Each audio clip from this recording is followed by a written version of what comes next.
The other main story we are following is in Minneapolis, where many are reeling tonight from the death in the hands of police officers of George Floyd, from the strained relationship many residents feel with law enforcement, and as a result of how protests have changed over the past day. Yamiche Alcindor begins our coverage tonight with a report on the latest. Then Amna Nawaz speaks with a community leader from the Twin Cities. This reporting is part of our ongoing series, Race Matters. Violent protests, a community reeling, and a case that continues to capture the nation.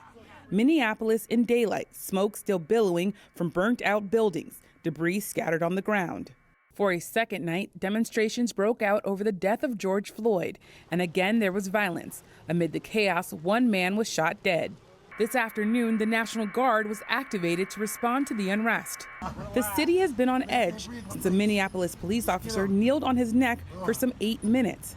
Floyd, a black man, had no pulse by the time he was loaded into an ambulance. The 46-year-old later died at a nearby hospital. Today, Mayor Jacob Frey acknowledged the city's pain. Over last night is the result of so much built-up anger and sadness. Anger and sadness that has been ingrained in our black community, not just because of 5 minutes of horror, but 400 years. Yesterday, the protests started peacefully. Hundreds stood in the streets just south of downtown protesting Floyd's death. But pockets of rioting spread. Looters broke into a Target store, smashed pawn shop windows, and set an AutoZone aflame. Minneapolis Police Chief Medaria Arredondo. The vast majority of people that have come together have been doing so peacefully. But there was a core group of people that had really been focused on causing some destruction.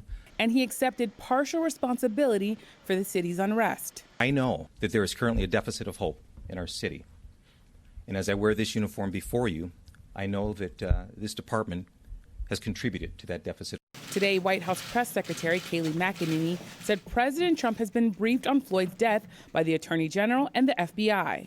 He was very upset by it. It was egregious, appalling, tragic, and it prompted him to pick up the phone, or the chief of staff to pick up the phone and say, we need to expedite what was already an FBI investigation. He wants justice to be served.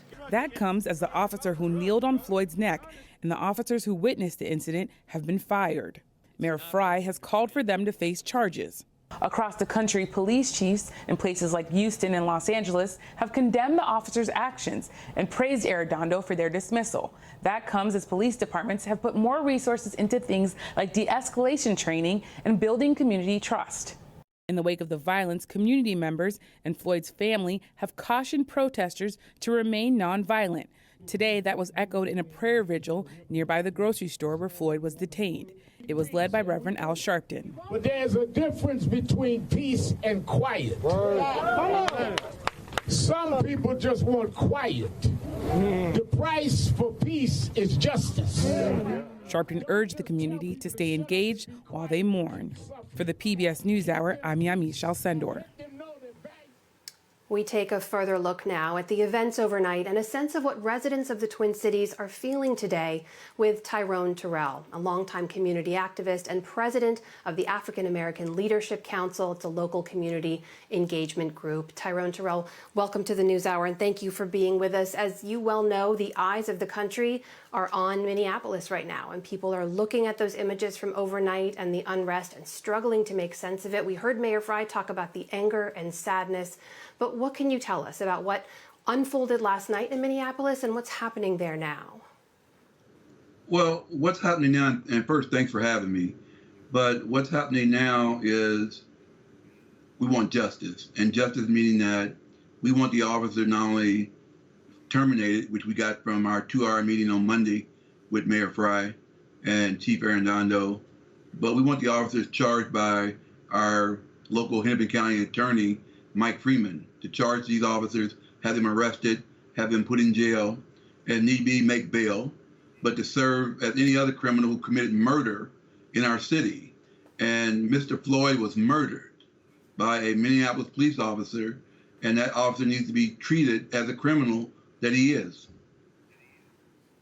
Does what you've seen so far, the swift firing of the 4 officers, Mayor Frey publicly calling for charges, we just now had a press conference from the U.S. Attorney in Minnesota and the FBI saying it's a top priority. Does all of that give you a sense that there will be justice? I have a sense of justice from our U.S. Attorney, Erica McDonald. We've spent a lot of time with her in the last 6 to 8 months. So I believe if she gets the right report on her desk, that she will find these officers guilty of violating the civil and human rights of Mr. Floyd. But it's really important that our county attorney does his part. He prosecuted his first officer, which was a black officer, and who's in prison now for killing somebody. We want the same thing done when a white officer kills a black person from our community. I need to ask you about the video. There's been a lot of debate and discussion about this over the last just few days. We all know the truth in America. We know that law enforcement disproportionately kill black men. And every time there is a video documenting that devastating truth, people think, well, this will change things. This will help.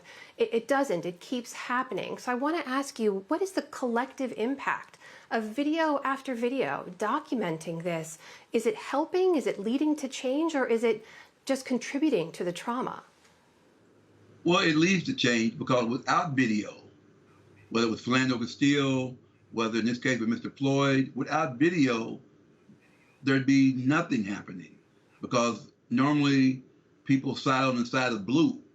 And so the videos are very, very important because the public firsthand gets to see untampered, so it's a finished product. So people need the video. Without the videos, we don't get them fired. The video got him fired.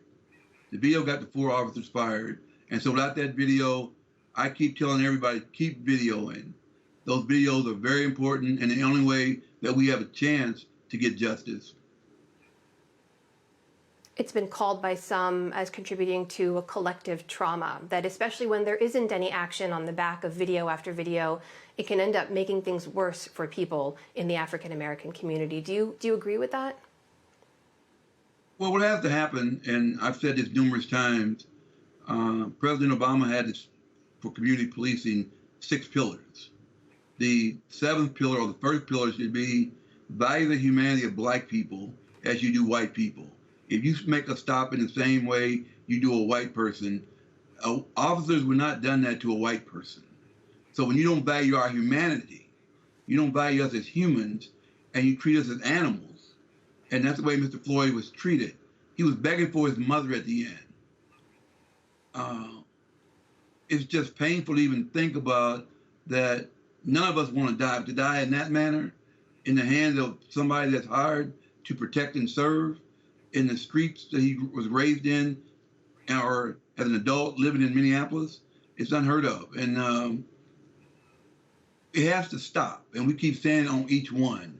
I think as the mother of Eric Garner said here today, that if it had stopped 5, 6 years ago when her son was killed, when he said, "I can't breathe," we wouldn't be doing it again today. And so it's not just going to take Black America, but all America to say enough's enough with these kind of killings. Mr. Terrell, in just a few seconds left, I have to ask you, there's been rallies in other cities sparked by Mr. Floyd's death in Memphis and Los Angeles. Does this moment in any way feel different to you? It doesn't feel different. I understand the pain, but this is a marathon now.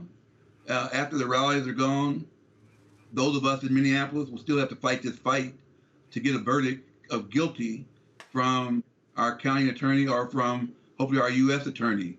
So this is just the beginning of a long race that many of us will have to endure. But we're going to do it because Mr. Floyd deserves justice. He doesn't deserve all the other stuff that's going on right now. But a 46-year-old man lost his life, was murdered because he was Black in America. That is Tyrone Terrell, president of the African American Leadership Council. Thank you so much for being with us tonight. Thank you for having me.